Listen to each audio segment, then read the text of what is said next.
Cashflow Diary Podcast, episode 73. Congratulations, you showed up. Give yourself a high five in celebration of your success. Welcome to the Cashflow Diary, where new and experienced investors come to take confident action towards their goals. Your host is a family man, a real estate entrepreneur, investor, coach, and instructor. As a master facilitator of Robert Kiyosaki's Cashflow 101 game, he's inspired many to begin their journey into creating cash flow for themselves and their family. And now, here he is to offer you the tools required to earn the income desired. Your cash flow coach, Jay Massey. All right, and welcome to another episode of the Cashflow Diary Podcast. I am your host, Jay Massey. Glad to be here today simply because, well, it's another day.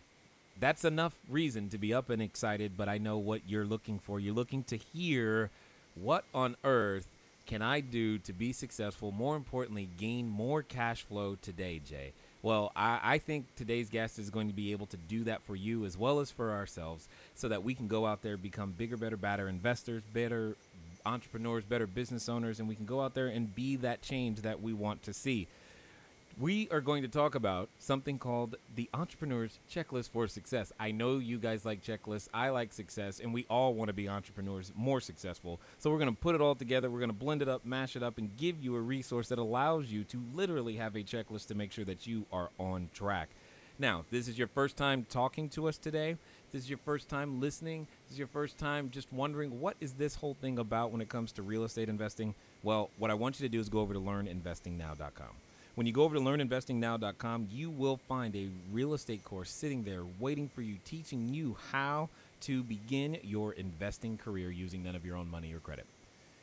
And for those of you who are saying to yourself, you know what, I've already got all that covered, I'd like to go ahead and get started. Perfect. You're going to go over to Begin Investing Now because we have cash flowing assets sitting there waiting for you, just waiting for you to say, hey, give me that one, and it will be yours. And you will be able to grow your cash flow with Cashflow Diary.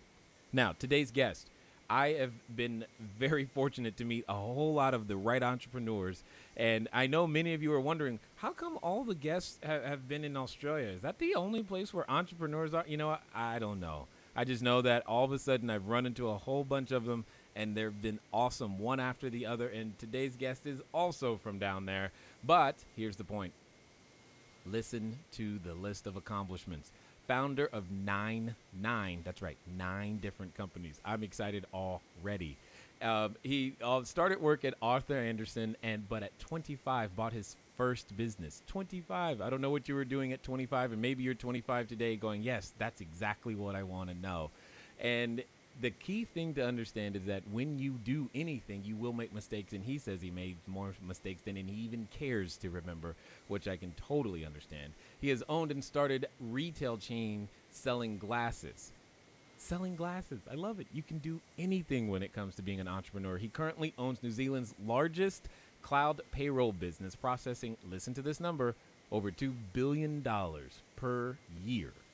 And now, I think we're going to have a lot to learn because this gentleman has had all kinds of experiences putting teams together, being out there, growing cash flow for himself, investors, and creating all kinds of good products and services. So I'm excited to find out what Mr. Phil Richards has to share with us. Phil, you there? Hey Jay, it's great to hear from you. Yeah, it's good to catch up with you again. Hopefully, I'm glad to see that you made it back all the way down there safely. It was fun meeting you. I definitely appreciate you investing some time here with us. Now, one of the questions that I like to ask everybody, and it's the same standard question. I tend to think of today's entrepreneurs being like yesterday's superheroes. Now, you've already founded 9 different companies, and so clearly your cape is large. You've already saved lots of families, created lots of jobs, but every superhero has a beginning. They have an origin story. And we would like to know, how on earth did you decide? Did you just wake up one day and say, you know what, I quit and I'm going to be a business owner? What was the evolution of Phil Richards before you were who you are today? Cool. Okay, so I guess the big question you're asking me there is, why I love business. And so I figured out really early in my life that business is the best wealth creation vehicle on the planet. If you look at every rich guy or rich girl in this world, they've pretty much always got a business behind them. And so I realized that if I wanted the best for my family, if I wanted to continue the legacy of who I am and do the best things for my children and my kids, I needed to have a business to do that. So, a business gives you flexible work hours. You can work the hours that you want to work. You get your team can do all the work for you. I really love doing Ironman. Ironman is my thing. I've raced 7 Ironmans around the world, including the world champs in Hawaii and Kona. And so that takes a huge amount of time. And the only way you can do that is if you've got a business and an income stream that creates money for you while you don't have to work. I'm a really creative guy. I love thinking creatively, and that's probably one of the reasons why I've done so many businesses, because I love thinking creatively, and I love learning. I love learning. I love new challenges, and I love making a big difference in people's lives. And that's really, I guess, one of the whys behind why I do business. So it's heaps of fun. I have so much fun doing what I do. I travel the world doing business, and it's cool. It's cool. It's big rewards, obviously, and actually, you have a much more certainty about your future when you're in control of your own destiny. One of the things I'm going to talk about later is about having faith in the future. And my very first job was at Arthur Andersen. Arthur Andersen was a huge US accounting company. And then after the Enron saga, one day that company, 250,000 employees were made redundant on one day. And so I saw that, and it just freaked me out. And so I knew that working even for a top corporation like that, nothing is certain. So I felt that I needed to be in charge of my own destiny. So that's why I'm here, Jay. So that would probably be then the wake up call, is the day where you see 250,000 lives changed by one or a few individuals' decisions. And I can only imagine what that was like. Now, you mentioned something about, you mentioned about the Ironman and running that, 7 different times. I happen to enjoy photography and flying helicopters and drones and those types of things. And those toys are expensive. But it is not just the money you spend, it's the time that you have to invest in order to use them properly. So I understand I understand a little bit about what you mean when, it's not just the hobby, it's the fact that you've got the time to master the hobby. And you, therefore, I feel more alive when I get to do those things. And the only people that I'm typically doing those with are business owners. I just thought that was, that's very interesting. I'm assuming then I've never ran an Ironman, but are they also mostly business owners? Yeah, like Ironman is full on. Just to put it in perspective for you, it's a 2.4-mile swim, it's a 112-mile bike ride, and then it's a 26-mile run at the end of that. So that is a huge day. So you No pretty carbs. much get A-type people doing it. Yeah. Wow. They're real go-getter type people, and there's a lot of business people that race Ironman, of course, because that's the type of thing that's in their DNA. Wow. So, and that's done in one day because you clearly have nothing else to do that day. Yeah, that makes sense. I can only imagine the training process necessary for that. Oh, Yeah. I tell you, it is one of the most inspiring things you can watch. Just being there and watching the people suffer through the pain, and then the elation and the excitement and the absolute sheer joy of crossing the finish line is like nothing you've seen on this planet. It is amazing. It is awesome. It is so addictive that I recommend that every person go and watch at least one, and then maybe you might even feel motivated to try even a small one, and just start with a small one and then move up to a big one. Well, I thought you were going to say you recommend all of us to go participate, like in running one. I was like, I don't know about that. But then you said watch, and I was like, okay, well, maybe I can watch. I might be able to watch. Let's Yeah. start. It's like when you're looking at the fair, you see the new ride. You watch it first to make sure that it's okay and safe, and then you get on. I might be able to do that.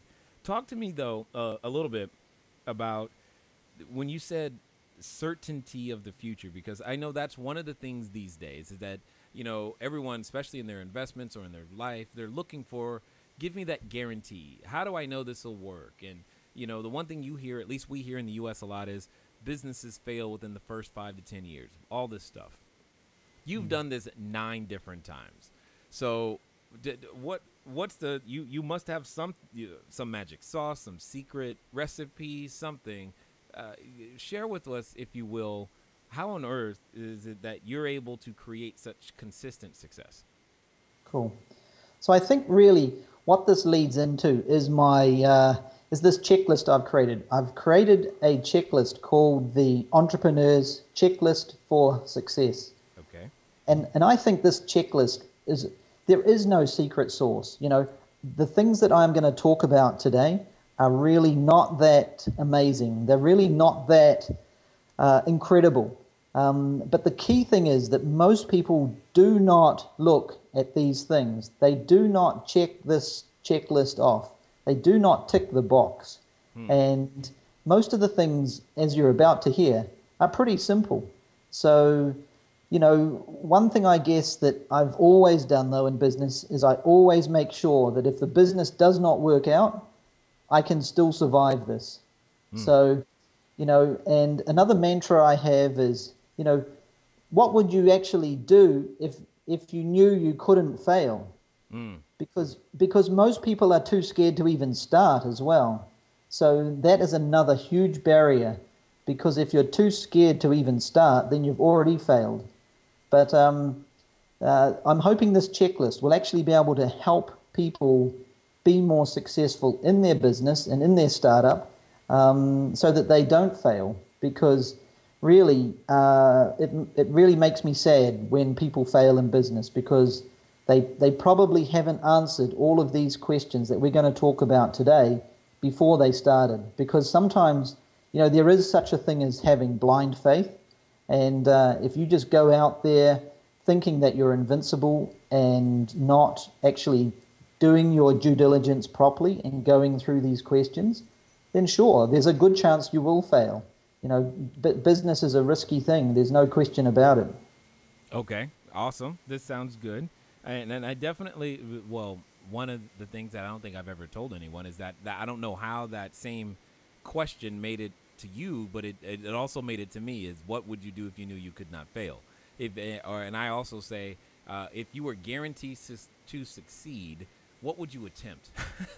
What would you be even willing to dare dream? And that has led me to do really bigger things faster than I thought I ever would, simply because it's like, let's go for it. Let's see what happens. And it puts me in the state of being willing to at least try more. So share with us, please, what would you say is the first thing on the checklist? Cool, great. So the number one thing to start off on the checklist is basically the product. And the product and the market fit. So we need to really understand what the need for that product and service actually is. What pain points am I actually trying to solve and fix here? So the big sort of analogy here is this an aspirin or is this a vitamin? And generally businesses that have an aspirin that are trying to solve a problem and fix a problem are always going to do much better than vitamins. So, and the other big question, of course, is, how big is the market? How big is the market that you are trying to tap into? Now, so I did all my business in New Zealand and Australia. In New Zealand, we only have 4.5 million people. I mean, that is our entire market of that whole country. So there is not a lot of people to sell to here. So you have to be really, really sure of how big your market is and how much of that market you want, and does that market want your product? And they sound really simple things, but many, many people will not actually address how big that market is and how many customers are actually going to come into their store or buy their stuff or even want their stuff. So that is a really, really important point. So I've got like a couple of examples here. In the middle of the GFC, the recent big global financial crisis, I started a company from scratch. Now, when everybody has got no money and the world is really tightening their belts, I started a company called HealthyTastyFast.com. So this was a food company, and it was Indian food. So I went to my local Indian restaurant. I got the recipes from the Indian chef in the restaurant, and I brought those recipes and I took them to India, and I got these food products made in India, packaged up, all this Indian food into like a 2-minute microwave pouch. And I brought those packets of food back to New Zealand, and I got those distributed into the supermarkets. So the one thing that I figured during the whole global financial crisis was that people still needed to eat. And so I was able to sell about 40,000 packets of this food product on a weekly basis. It was huge. And that was just one example of actually making sure the product and the market had a really good fit, especially during that economic time as well. Because if I was selling chairs or desks, if you've already got a chair or a desk, you don't need a new chair or desk.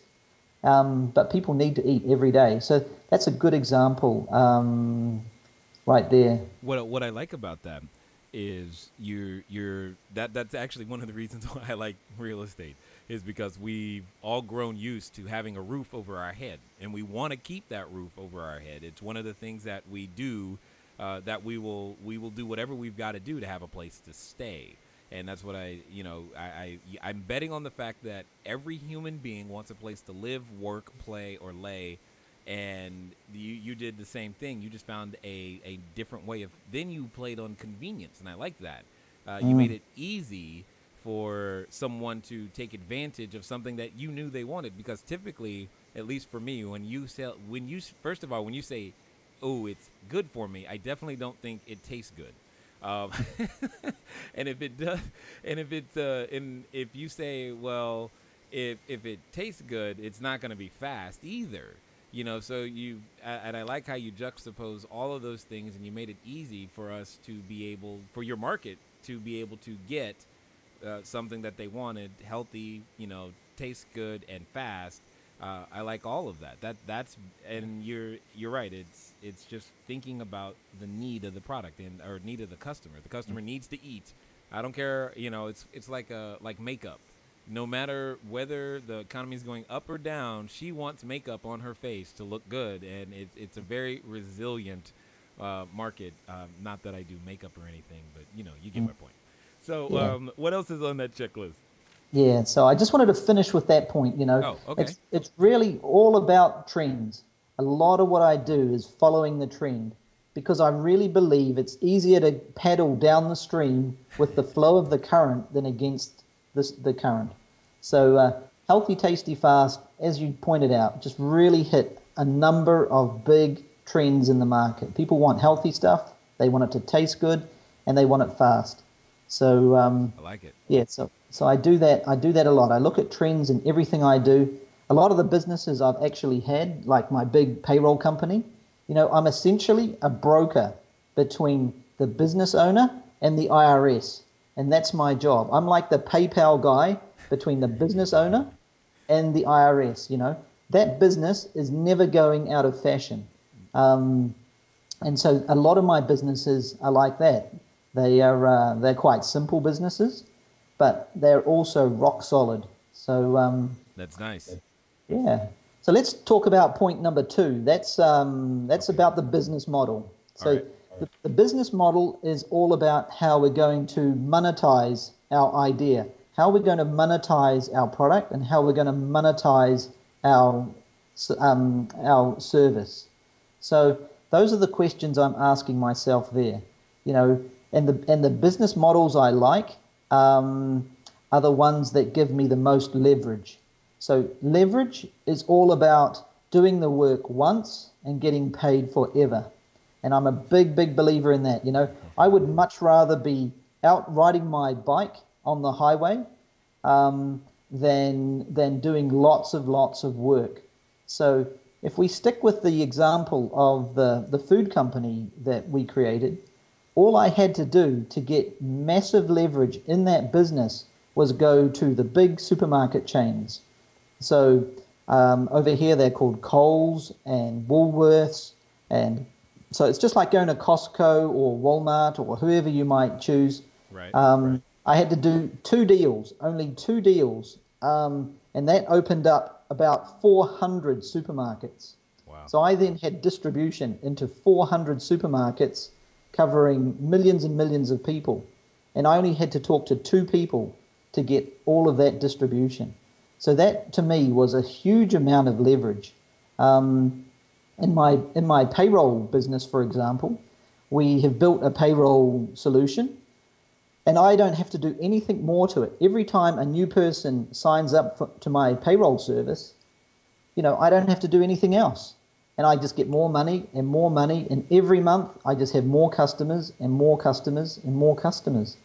And I think we have now had over 120 months, so that's over 10 years, of consecutive customer growth every single month. Wow. Now that is a hugely powerful model, right there.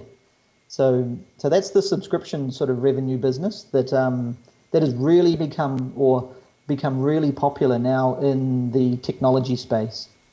Yeah. So the key aspects of the business model that you need to get right to be successful is you really need to understand what the lifetime value is of a customer to your business. Now, when you understand what that number is, you can easily then figure out how much money you have to invest to acquire a new customer. And that is the key. The second key number is that customer acquisition cost. So when you start playing with customer acquisition cost and lifetime value, you very quickly you get 100% clarity on how much money you can invest to spend on your marketing to acquire a new customer, because you know that customer down the track is going to give you a lot more money. Okay. And if those numbers don't work, you've got a problem. Now, I've got a question though, because this is a question that I've been wondering myself. Is all right. So you start from day one. I'm listening to you. I'm getting excited. I'm ready to go into business. I got an idea. I think there's a need in the marketplace. How do I determine? I've never done this before. How do you determine customer lifetime value on your idea when you've never had a customer? Sure. Well, when you start out, you need to have a base set of assumptions. One of the things I like to do is do a lot of research into businesses that are similar. So, when I'm looking at buying businesses, for example, I look at a lot of businesses that are already for sale in that market. And that way I get to look into their numbers without having to invest any money. And because I was an accountant, I have a pretty good feel for numbers. And I can play with those two numbers right there and make sure that there's a good margin left over. I like really high margin businesses, because if things like the GFC comes along or something changes, like you said before about business failure, stuff happens, right? We live in a dynamic world, and you need to have a level of comfort in your business so that you can survive some of the ups and downs that will invariably come your way. Right. Okay, so when you say a base set of assumptions, what would you say are some of the things that we need to have an assumption about? Cool. So you need to know how much you're going to sell your product and service for. So you need a realistic number on what you can actually get. What will the market pay for your product or service? Okay, so that's important. We then need to know how much it's going to cost us to produce that good or service, which is pretty basic accounting stuff, right? This is just 101. Then we need to figure out what the overheads are going to be to create the business and sustain the business, and all the operations of the business. And then that's going to pretty much leave what's left over for me, the owner, as the net profit. So, we need to be able to think about all of those numbers in a really clear and accurate way, so that we get a good feel for, is there actually going to be some money left over? Or am I actually creating a charity business here? Right. And no, not. I don't think any of us ever set out to create a nonprofit intentionally, but we might end up with one. That's for sure. That's definitely. So you're. This is back to the basic equation for those of you who are more real estate inclined. This is the income minus expenses equals net operating income, is what I'm hearing you say. Because there's no loan in this particular case, or there could be, but there's not. Is what you're saying. So I totally understand it. Just not heard it put this way before. So this is good. I like this. Is there something else in the set on the second step, or is there? Or are we ready to go to the third one? All right. I know you're like, no, don't stop just yet. Well, it's time.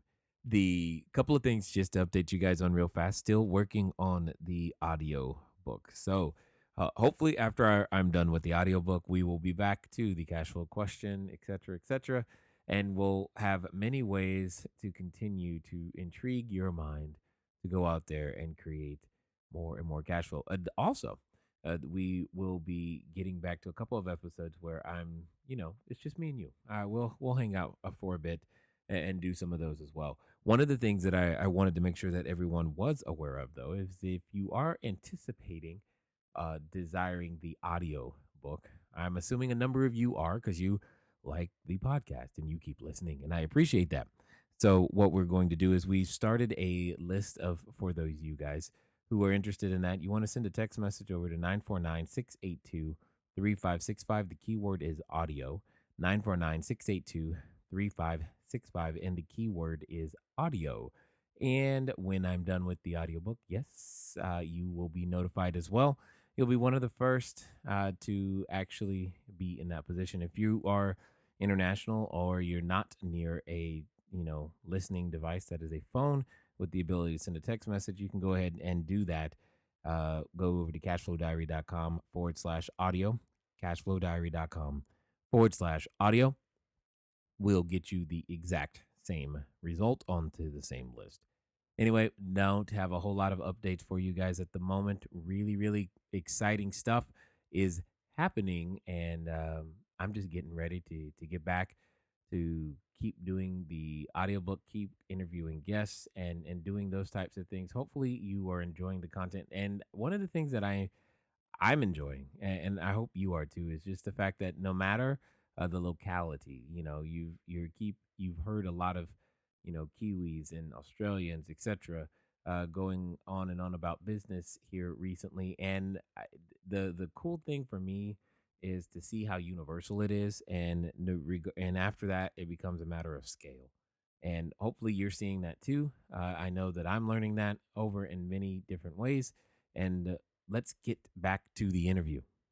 We can move on. I think one of the key points for your real estate guys is really trying to understand that what you're playing with in real estate is the law of compounding.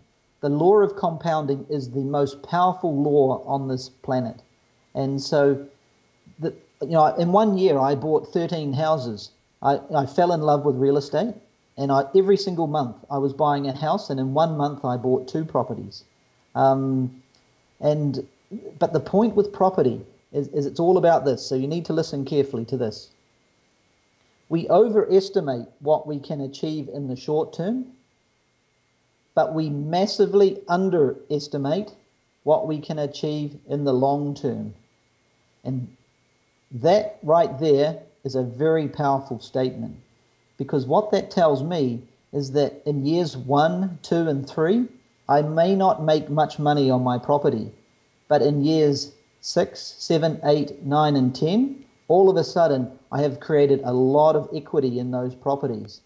So that is a really important thing from a business model point of view.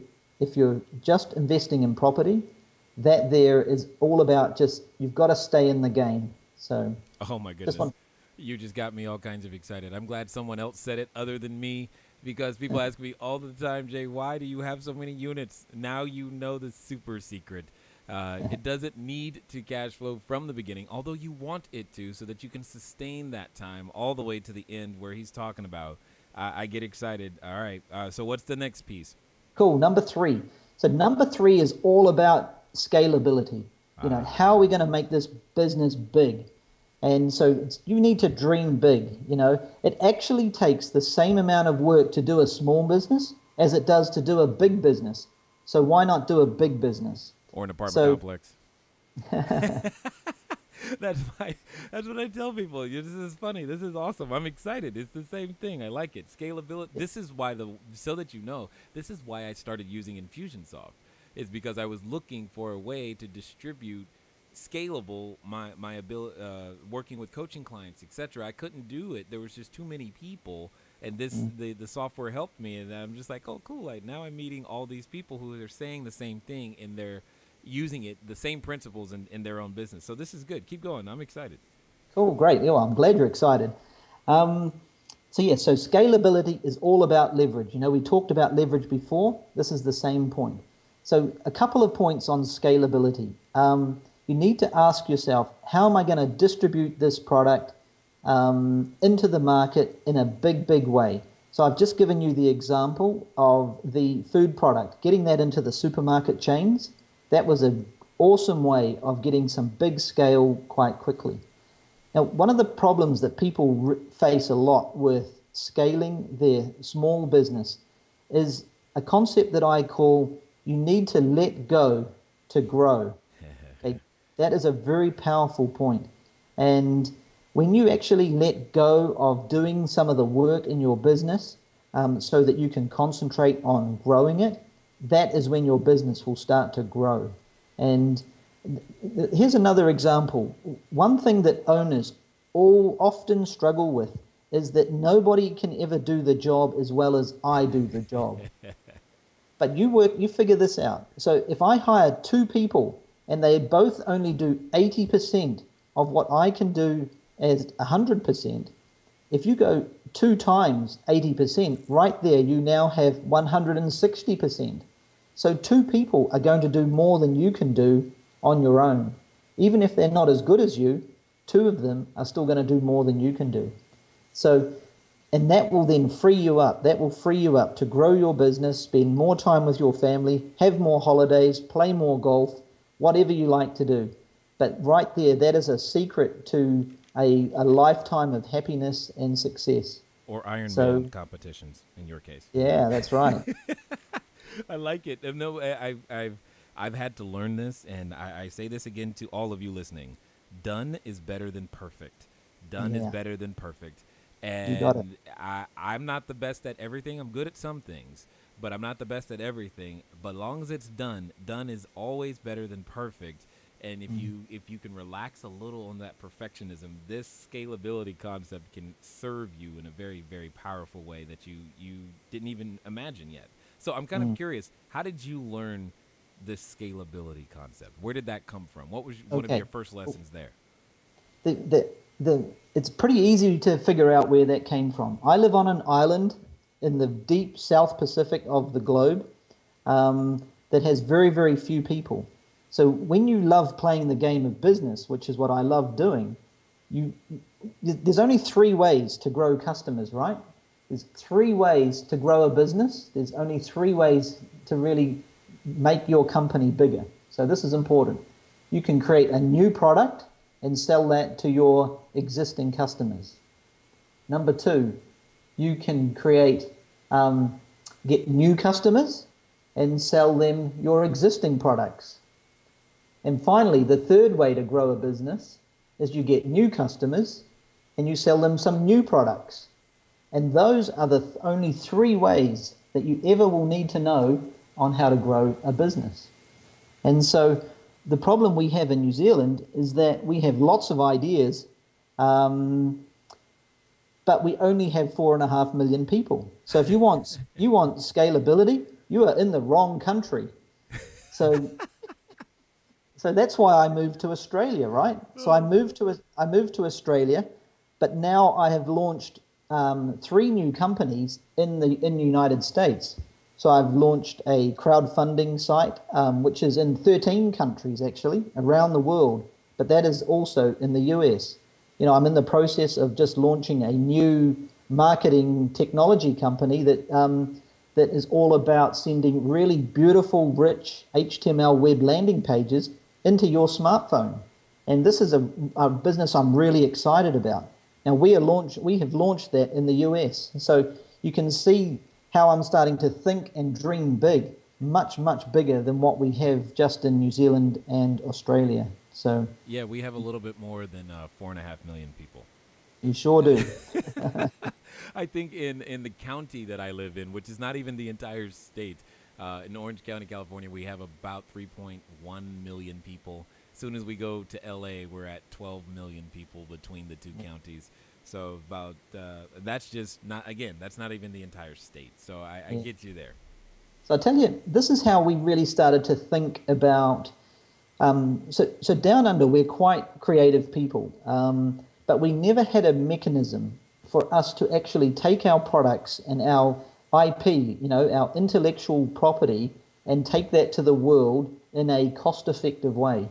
And the wonderful thing about the internet and what we call the cloud, I have invented a number of businesses that sit in the cloud that can now scale across many different countries around the world, and I don't even have to be there. Now that right there is really, really cool. And that gets me juiced up, that gets me really excited.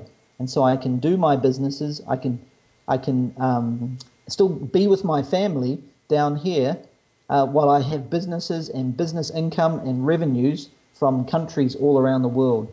And so thanks to the internet and the cloud, that has really helped break down the walls all around the globe, all around the world, and really open up markets like you wouldn't believe. So, there's a whole book about the world is flat, and these days it's super flat. Indeed, I know. I definitely, that's what it's in, even enabling this conversation right now is the internet. It's what we've been able to pick up investors and customers in the UK and in Germany as well, which has been amazing to watch and amazing to see.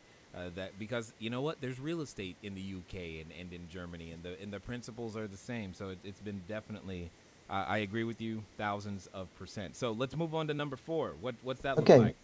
4 is really easy. So this is all about your exit. You really need to understand, what are you going to do with this business? Now you may not know the answer on day one, but at some point in time you need to start thinking about this point, because if you need to if you're going to sell this business, you need to start getting the business ready to be sold. If you want to keep this business for a long time, you need to start putting in some managers and putting in some systems and processes so that the business can work without you.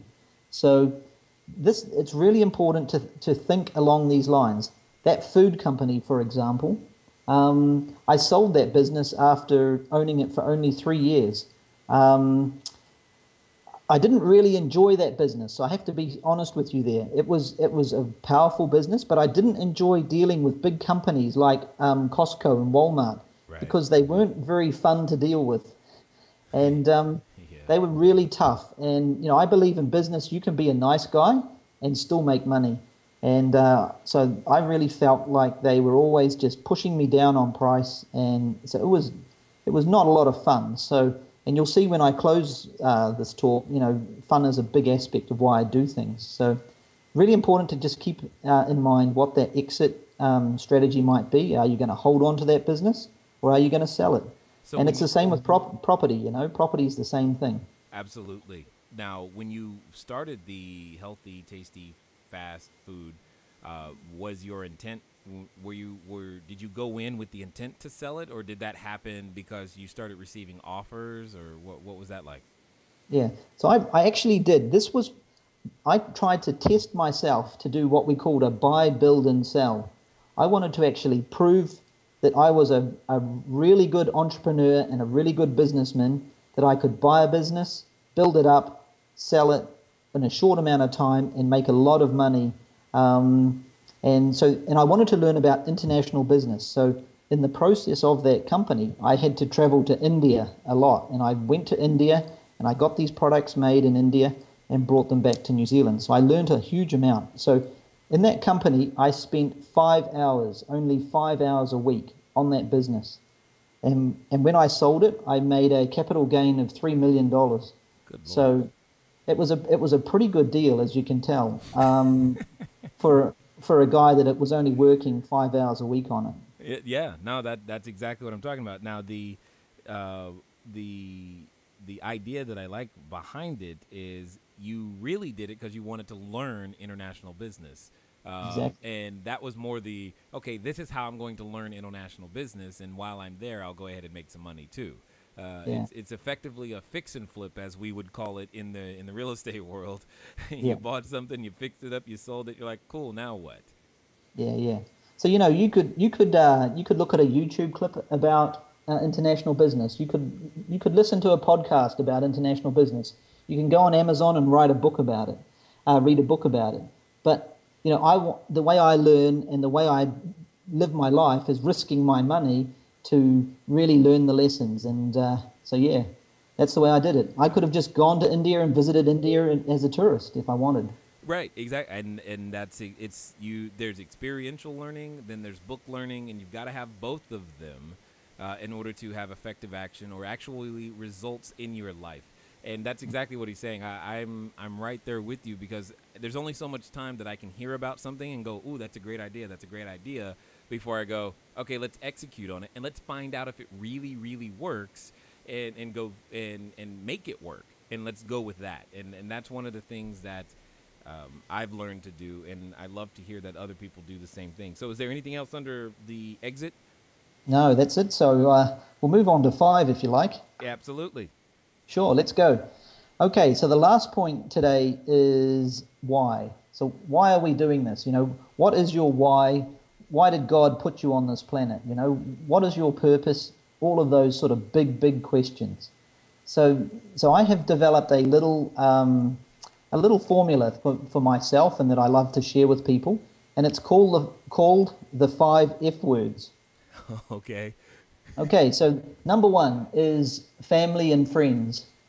So family and friends are really, the key part. When things are going bad in your life, it's your family and friends around you that you really need support from and want to be close to. And so, you need to spend lots of time with your family. You need to spend lots of time with your friends. And so for me, my family and my children are a big why behind what I do. And I don't want to be one of these dads that's never at home with their children. I want to be home when they say goodbye in the morning when they go to school. I want to be home when the kids get home from school and they want to tell me about their day and about what happened in their day. So, and I want to be a good husband to my wife as well. So that is all about family and friends. The second F is called fun. Now, business, I reckon, is just so much fun. I've said how I travel the world and do business. I meet lots of amazing people, and I get to be really creative. So for me, business is just all about having a lot of fun. And of course, if you do business well, you can have even more fun because you can go travel. I love to travel around the world and visit places. I like to just spend time with my family, like I said, do all that sort of fun stuff. Yep. Now, the third reason that I love business so much is it gives me that chance to focus on fitness. So fitness is the number 3 F word that I want to talk about. Because if you don't have your health and you don't have your fitness, your quality of life really goes down very fast. And then all of a sudden your life starts to shrink and you start to actually realize how important your fitness and your health actually is to your happiness in this world and on this planet. So the fourth point is all about finances. And finances, when you don't have money, life is actually pretty tough. And business is an awesome vehicle to actually help you with and improve your finances. And so that's why I love the reason why I do business. The final point today that I want to share with everyone, and so the last F word is, and it's a couple of F words, but It's basically focus on the future.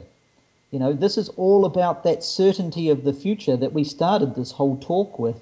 And so when you've got that control over your own destiny, when you can focus on the future and have hope that tomorrow will be better than it is today, and you use business or property or some investment vehicle to actually create a better future for your family, then you are in total control. You have total clarity on where you want to go in your life and what you want to do for your family, and basically the whole reason why that God put you on this planet.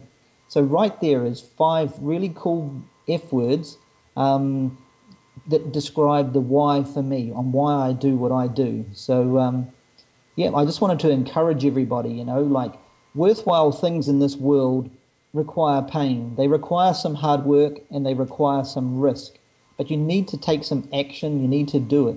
Because the best part about all of this is that the best is yet to come. Absolutely. I'm loving the fact that you said worthwhile things in this world require pain. Yet many times the one thing we are looking to avoid is pain.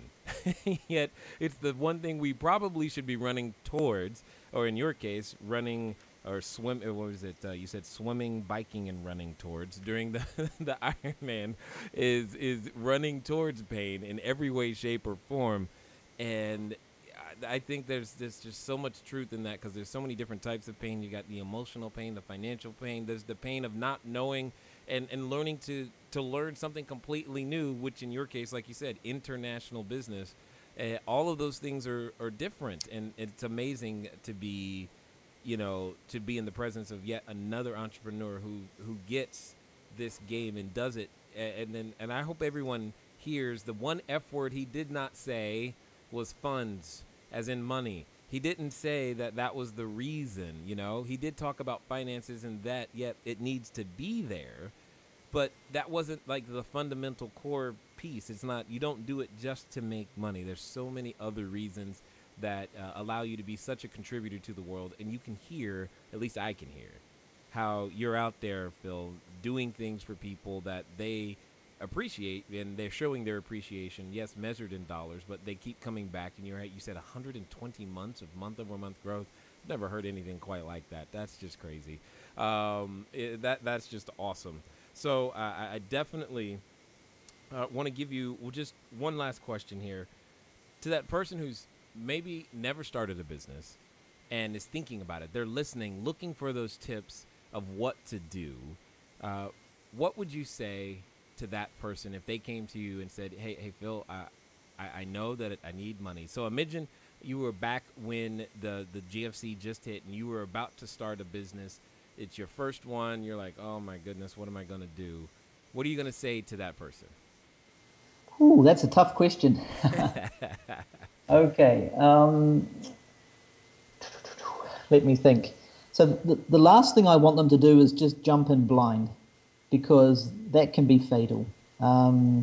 So, it's a big decision, right? You need to be able to cover your costs. You need to be able to maintain your household and your family and that roof over your head that you talked about if this thing doesn't go well. So you don't want to do a business if it's going to be fatal. If it's, if you're going to take so much risk that you could wipe yourself out, that is not a good plan. And really my best advice is, one of the coolest things I like is if you have a business in mind, a business idea or a product or service that you want to sell, actually go and get a job in that business. Go and work in a restaurant, or go and be a chef in a restaurant, or go and be an accountant in an accounting practice, or go and work for a dentist, or work in a florist shop selling flowers. Go and actually do it for somebody else. Learn all of your lessons while they're paying you. And then you'll learn all of the secrets to making sure that business is a good business investment and has solid fundamentals, so that when you invest your own money and your own time and take the risk of doing it yourself, you already have the knowledge. Because, the thing that I've described through all of these, the checklist today, is about knowledge. You learn stuff through all of your experiences. So Go and learn, do your apprenticeship on somebody else's money, and then go and do it for yourself, and you will have made all of the mistakes on their money. You won't make the mistakes on your money. And that's a really cool way of what I call de-risking the whole process. That's probably my best advice if that I can think of right now. You know, you said you like leverage, and there was yet another way of doing it right there. I mean, there's so much leverage in learning from someone else, not making you've heard it said that we're not going to live long enough to make all the mistakes ourselves. So let's learn from others. Let's leverage their mistakes, their systems. They probably have developed some best practices that we could learn from to go out there and make our businesses sing. Well, I definitely appreciate you taking the time to invest here with us today, and I definitely look forward to catching up with you more and staying in touch, etc. And if there's anything that we can do to invest in you over there, let us know. We will do our best to do so. Cool, Jay. Well, I've really appreciated the opportunity today, and I just want to encourage everybody out there to make it big for themselves.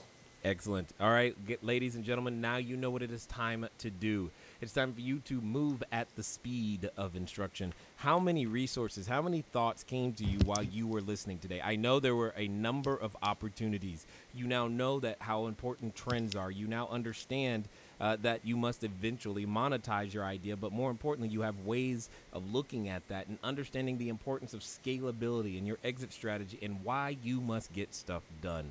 These are all excellent foundation points so that you can go out there and create that product or service that will be of value to your customers uniquely because you have taken the time to understand their needs. I have had an excellent time talking with you guys today, and I'm looking forward to talking to you again soon. I will hear you guys again. Until next time.